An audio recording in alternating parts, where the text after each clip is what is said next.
भारतीय राजनीति एक ऐसी कहानी है जिसका हर पहलू आपके अंदर के रोमांच को चरम तक पहुंचा सकता है।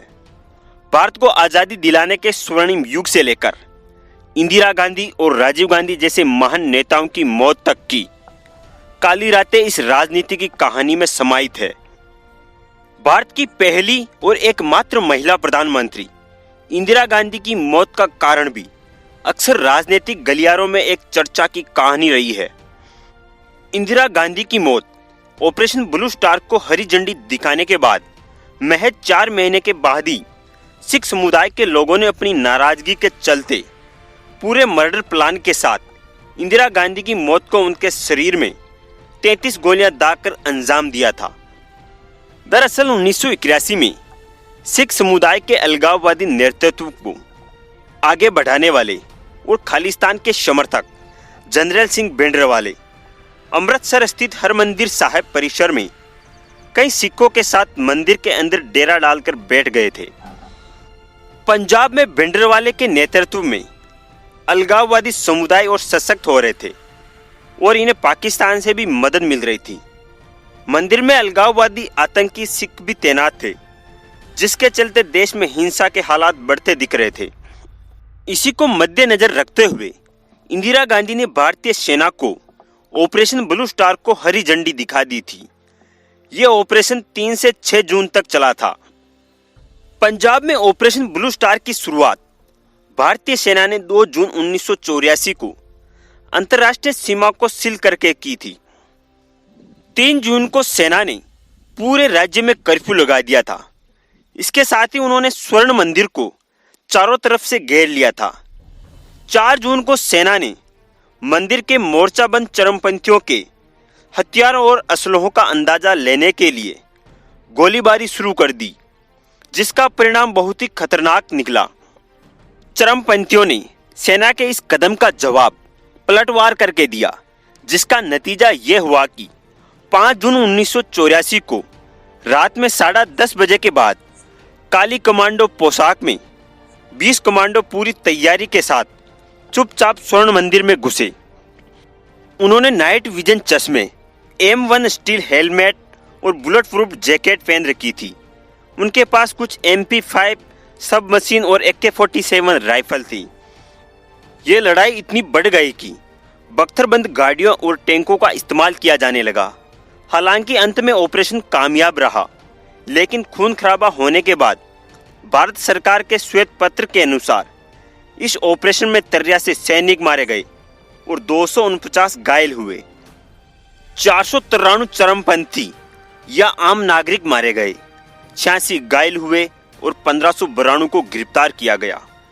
इस घटना के बाद पूरे पंजाब में तनावपूर्ण माहौल बना रहा और सिख समुदाय के अंदर इंदिरा गांधी के प्रति इतनी नाराजगी बढ़ गई कि 4 महीने बाद मर्डर प्लानिंग कर इंदिरा गांधी के उनके ही सिख बॉडीगार्ड बेंत सिंह और सतवंत सिंह ने उनकी हत्या कर दी।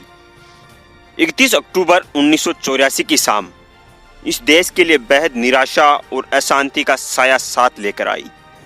दोपहर को देश की सबसे मजबूत इच्छा शक्ति और दृढ़ संकल्प दिखाने वाली लौह महिला इंदिरा गांधी की निर्मम तरीके से उनके ही अंगरक्षकों ने हत्या कर दी थी। इंदिरा गांधी की मौत ने जहां देश में नेताओं की कमजोर सुरक्षा को दुनिया के सामने जाहिर किया, वहीं इसके बाद हुए सिख दंगों ने साबित कर दिया कि भारत में जात पात से ऊपर है भावना। भावना के आवेश में आकर भारतीय लोग चाहे तो कोई भी दीवार तोड़ सकते हैं। इस जज्बे को सलाम करें या इसकी निंदा करें, यह एक अलग सवाल है। माना जाता है कि इंदिरा गांधी की मौत की एकमात्र वजह थी खालिस्तान और ऑपरेशन ब्लू स्टार। ना ऑपरेशन ब्लू स्टार होता, ना इंदिरा जी की हत्या की जाती। लेकिन अपने फैसलों से कभी पीछे ना हटने वाली इंदिरा गांधी ने अपनी जान की परवाह न करते हुए पंजाब में पहले ऑपरेशन ब्लू स्टार की मंजूरी दी और फिर कई बार कहने पर भी अपने रक्षकों से सिखों को नहीं हटाया।